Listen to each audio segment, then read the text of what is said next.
Eka dari SD 183 Renakemunu, Kecamatan Jagat sebagai coaching. Selamat menyaksikan. Assalamualaikum Bu Ani, gimana kabarnya? Waalaikumsalam Bu Yunita, alhamdulillah baik. Iya, nah Ibu, sebelum nanti Ibu Ani melakukan coaching sebagai awal, saya akan melakukan beberapa pertanyaan nih sama Bu Ani. Baik, pertama-tama saya akan mendiskusikan tentang rubrik penilaian kita hari ini ya Bu. Ya Bu, oke. Baik, pada kita hari ini khusus coach dan coaching akan saya amati ya Bu, Oke, Bu, dan boleh. nilai sesuai dengan rubrik penilaian. Apakah sudah sesuai nanti dengan alur tirta atau belum?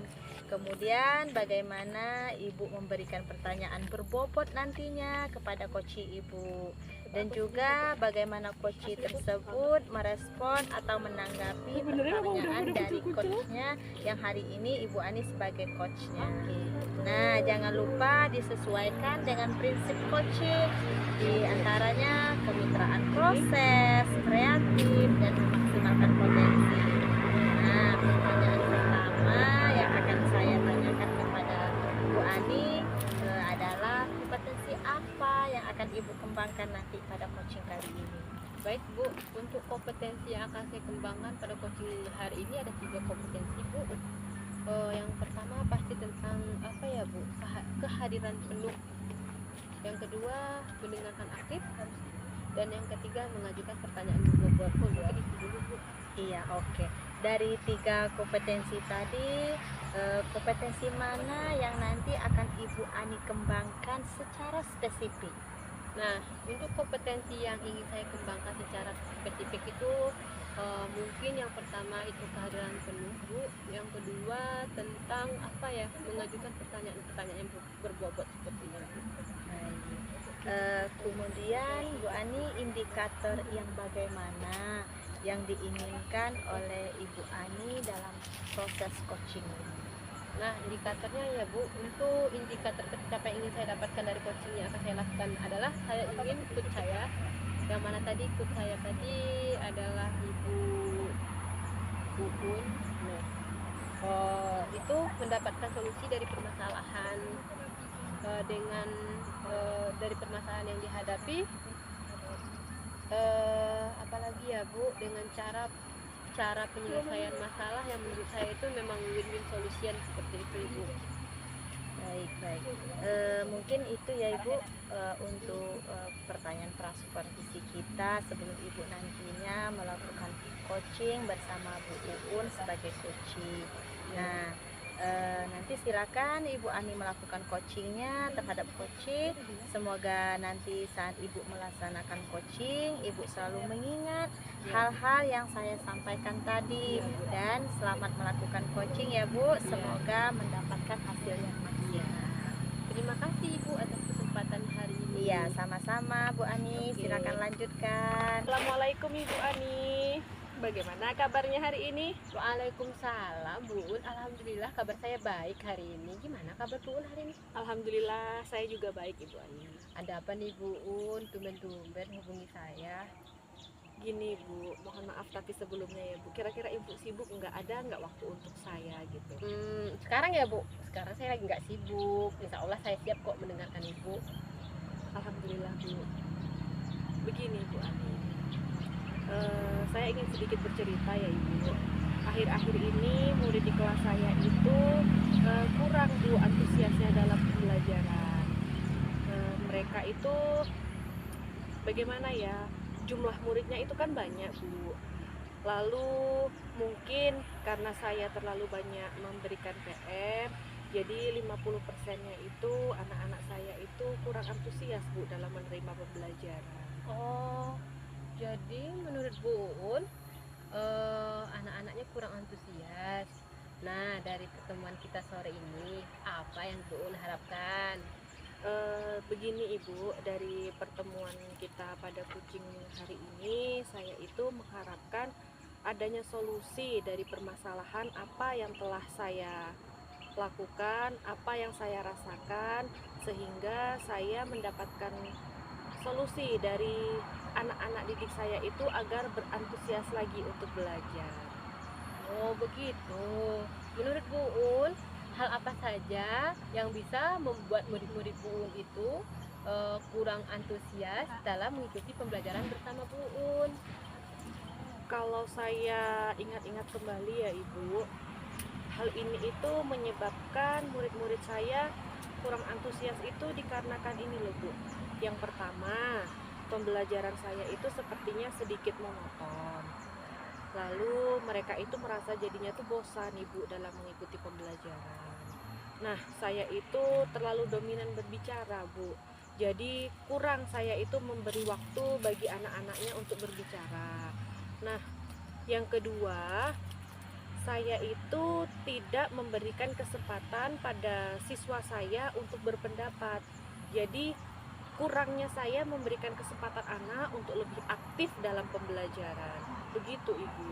Oh berarti Bu Un ini modul pembelajaran itu yang pertama terlalu monoton, yang kedua anak-anak kurang aktif ya Ibu. Iya Bu. Kira-kira nih Bu, apa saja yang dapat membuat murid Ibu antusias dalam pembelajaran Ibu?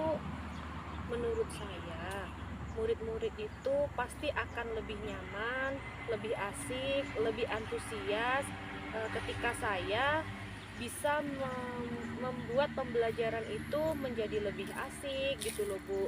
Jadi lebih rileks belajarnya dan tidak monoton serta membosankan.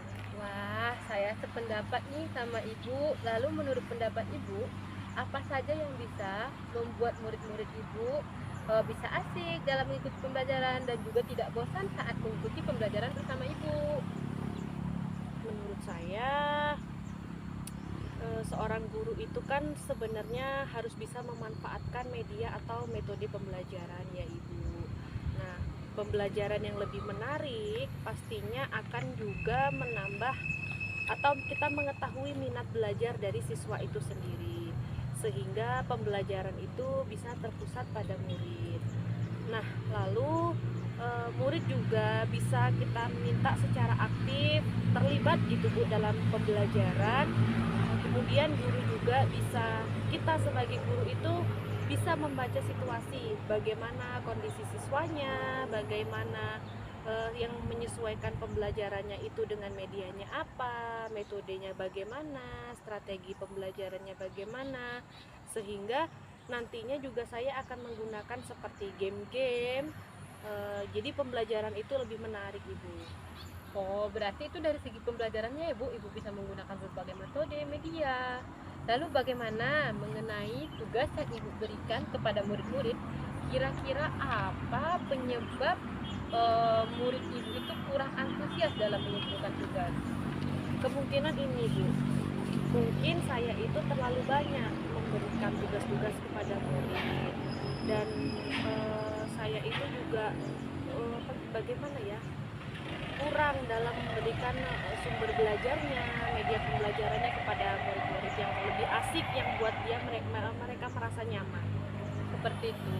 Kalau boleh tahu Bu, ini mengenai sumber belajar apa saja yang digunakan di kelas? Saya bisa menggunakan sumber belajar seperti buku Ibu yang ada di perpustakaan. Cuma sumber belajar itu aja ya Bu yang ada di sekolah Ibu. Selain dari itu ada Bu kira-kira? Kalau saya pikir sih banyak ya Bu sebenarnya sumber belajar itu yang bisa digunakan pada proses pembelajaran, kayak artikel, poster, lalu hal-hal yang berkaitan dengan internet seperti video yang ada di YouTube atau aplikasi-aplikasi yang menunjang pembelajaran itu lebih asik, lebih menarik, sehingga kita itu bisa menarik siswa dalam menentukan minat siswa itu sendiri Ibu. Nah, betul sekali itu Ibu. Saya yakin sekali Ibu bisa menggunakan berbagai macam sumber belajar yang akan membuat murid-murid Ibu bisa antusias dalam mengikuti pembelajaran di kelas yang Ibu ampuh. Jadi, sekarang apa nih rencana Ibu untuk dapat menyelesaikan masalah yang sedang Ibu hadapi ke depannya? Rencana yang nantinya akan saya laksanakan, mungkin yang pertama itu saya akan merancang rencana pembelajaran atau RPP saya, Bu, agar lebih asik gitu loh. Jadi di dalamnya nanti menggunakan sumber belajar yang dapat menunjang kebutuhan dari peserta didik saya. Lalu nanti juga saya akan menggunakan bermacam-macam video seperti yang saya seperti dari YouTube atau dari TikTok. Lalu juga dari peserta didik saya. Lalu nanti juga saya akan menggunakan bermacam-macam video seperti yang saya seperti dari YouTube atau dari TikTok. Lalu juga yang kedua pastinya saya akan memberikan tugas yang tidak terlalu banyak pada peserta didik. Kemudian bentuk-bentuk tugasnya pun nanti saya akan sesuaikan dengan minat atau bakatnya peserta didik. Jadi istilahnya tuh begini loh, Bu. Saya akan melaksanakan pembelajaran itu berdiferensiasi, Ibu. Menentukan gaya belajar dari peserta didik itu, kan gaya belajar peserta didik itu ada 3 ya, Ibu ya.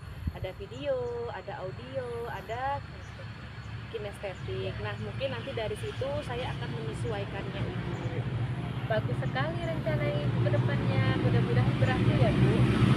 Apa nih komitmen ibu terhadap rancangan yang sudah ibu buat tadi? Saya berkomitmen untuk selalu membuat ide dan juga metode pembelajaran yang menarik bagi peserta didik. Karena dengan metode pembelajaran itu tadi, peserta didik itu dapat meningkatkan kembali semangat belajarnya, Ibu. Sehingga saya juga nantinya dapat menggunakan sumber belajar dari berbagai macam media sesuai dengan kebutuhan belajar murid itu. Dan saya juga dapat menjalankan ini, Bu, Merdeka Belajar. Bagus sekali. Karena saya merasa zaman sekarang kita harus mengikuti proses ya, Bu, dimana kita harus mengikuti apa yang ada pada hari ini kita jalankan juga. Seperti itu sih, Bu, sehingga nanti peserta didik itu tidak merasa jenuh, bosan ketika belajar. Seperti itu, Bu. Wah, bagus sekali Bun. Saya sangat mendukung dan sangat senang sekali dengan apa yang ibu rencanakan.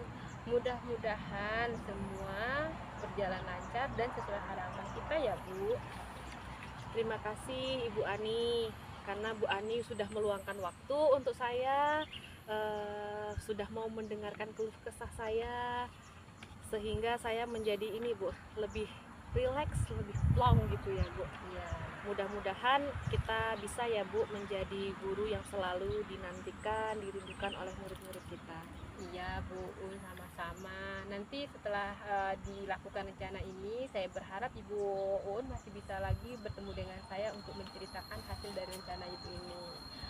Saya rasa pertemuan kita hari ini cukup dulu ya Bu, karena saya juga ada kegiatan sedikit. Jadi saya akhiri pertemuan kita hari ini. Wassalamualaikum warahmatullahi wabarakatuh. Waalaikumsalam warahmatullahi wabarakatuh. Assalamualaikum Bu Ani. Waalaikumsalam Bu Yunita. Bagaimana tadi Bu Ani coachingnya? Alhamdulillah sudah lancar Bu, saya merasa lega ini Alhamdulillah. Bu Ani tadi kan sudah melakukan coaching dengan Bu Un. Ya. Nah, sebelum penutupan ya Bu, saya akan nanyakan beberapa pertanyaan nih. Ya, Bu. Nah, baik. Ibu, apa saja yang sudah Ibu Ani lakukan pada saat melakukan coaching terkait indikator pencapaian yang diinginkan di coaching itu? Nah, ini yang saya lakukan tadi Bu, selama coaching saya sudah melakukan melakukan proses coaching itu dengan menggunakan alur tirta, yaitu dengan menanyakan tujuan identitas, kemudian rencana aksi dan tanggung jawab. Kemudian saya juga sudah menggali potensi dari coaching tersebut untuk memenuhi solusi dari permasalahannya. Baik Bu, menurut saya sebagai observer tadi itu sudah bagus sekali Bu Ani, sudah menjalankan coaching sesuai dengan alur tirta, di mana Bu Ani sudah melakukan identifikasi terhadap permasalahan yang ada pada coaching, kemudian memberikan pertanyaan-pertanyaan yang berbobot, sehingga coaching bisa menemukan solusinya sendiri. Seperti itu. Selain itu, pada coaching ini Bu Ani juga sudah menerapkan prinsip coaching. Selamat ya Bu Ani. Iya Bu, sama-sama. Baik Bu. Sama-sama Bu, sebelum kita akhiri saya ada pertanyaan satu lagi nih Iya, Bu. boleh. Dari yang sudah Ibu lakukan Ya. ini, tadi kompetensi apa lagi yang ingin Ibu kembangkan? Nah, ini Bu, kalau kompetensi yang ingin saya kembangkan, saya ingin mendalami lagi alur tirta untuk melakukan coaching supaya coaching selanjutnya menjadi lebih baik lagi, Bu. Baik Ibu, luar biasa Bu Ani. Tadi sudah menerapkan alur tirta itu sudah sangat luar biasa sekali. Di situ sudah terlihat sekali kalau Bu Ani itu sudah memberikan pertanyaan-pertanyaan yang berbobot. Karena dari yang saya lihat tadi responnya itu sudah menyampaikan apa yang sesuai yang kita harapkan. Semoga nanti next kedepannya Bu Ani lebih baik lagi ya. Semoga kita bisa bertemu di lain kesempatan ya dengan berbagi pengalaman lagi ya Bu. Oke Bu Ani, saya cukupkan sekian untuk hari ini. Terima kasih atas waktunya juga kita bersama-sama pada hari ini. Saya